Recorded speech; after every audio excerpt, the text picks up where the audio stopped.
విదేశాల్లో చదవాలనుకుంటున్నారా? అయితే విదేశ్ కన్సల్ట్ ని సంప్రదించండి. ఉత్తరాంధ్ర జిల్లాల నుంచి వైసీపీకి చెందిన బిగ్ షాట్స్ ఎవరు ఇంతవరకు పార్టీ మారింది లేదు. అయితే చాలా మంది సైలెంట్ గా ఉంటున్నారు. అదే సమయంలో కొందరు పరిస్థితులను గమనిస్తున్నారు. అవకాశం కోసం వారు వేచి చూస్తున్నారు. ఆ జాబితాలో శ్రీకాకుళం జిల్లాకు చెందిన మాజీ మంత్రి ధర్మాన ప్రసాదరావు పేరు వినిపిస్తోంది. ధర్మాన తెలుగుదేశం పార్టీలో చేరాలని చూస్తున్నారు అనే ప్రచారం అయితే సాగుతోంది. అందుకే ఆయన వైసీపీకి దూరంగా ఉంటూ వస్తున్నారు అని టాకు. ఆయన రాజ్యసభ సీటు కోరుతున్నట్లుగా తెలుస్తోంది. తనకు ఆ సీటు ఇచ్చి తన కుమారుడు రామ్ మనోహర్ నాయుడుకు రాజకీయ భవిష్యత్తు మేర తగిన హామీని ఇస్తే పార్టీ మారేందుకు సిద్ధంగా ఉన్నారని పుకార్లు షికార్లు చేస్తున్నాయి.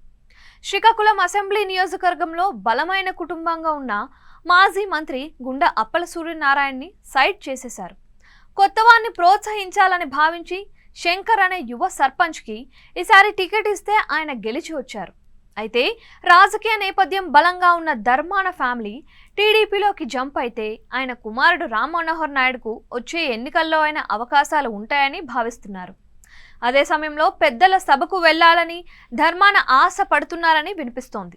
ఆయన రాజ్యసభ సీటు కోరుతున్నట్లుగా ప్రచారం సాగుతోంది. బీసీ సామాజిక వర్గానికి చెందిన మేధావిగా ధర్మాన ఉన్నారు. ఆ విధంగా కనుక తనకు ఛాన్స్ ఇస్తే టీడీపీలో చేరేందుకు రెడీ అన్నట్లుగా ఆయన సంకేతాలు పంపుతున్నారని టాక్ అయితే నడుస్తుంది. ఒకవేళ రాజ్యసభ కాకపోయినా ఎమ్మెల్సీ ఇచ్చినా ఆయన పార్టీ మారేందుకు రెడీ అనే వార్తలు వస్తున్నాయి. ఉత్తరాంధ్రలో వైసీపీ నుంచి పడబోయే బిగ్ వికెట్ మొదటి వికెట్ ధర్మాన ప్రసాదరావుదే అని గుసగుసలు వినిపిస్తున్నాయి. ఆయన వైసీపీ అధినాయకత్వం తీరు మీద తీవ్ర అసంతృప్తిగా ఉన్నారని టాకు. ఇక వైసీపీలో ఉంటే కనుక 5 ఏళ్ల పాటు పార్టీలో ఎలాంటి అవకాశాలు రావు. అందుకే ఆయన టీడీపీ వైపు చూస్తున్నట్లుగా ఉందని విశ్లేషిస్తున్నారు. ధర్మాన వైసీపీలో ఉన్నప్పుడు చంద్రబాబు మీద కానీ పవన్ మీద కానీ పెద్దగా విమర్శించింది లేదు. అలా ముందు చూపుతోనే ఆయన జాగ్రత్త పడ్డారా అన్న చర్చ కూడా నడుస్తోంది.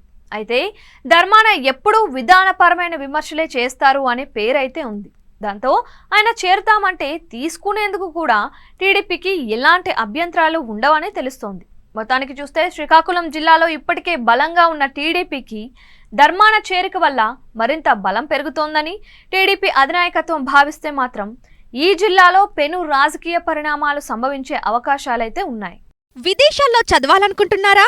అయితే విదేశ్ కన్సల్ట్ ని సంప్రదించండి.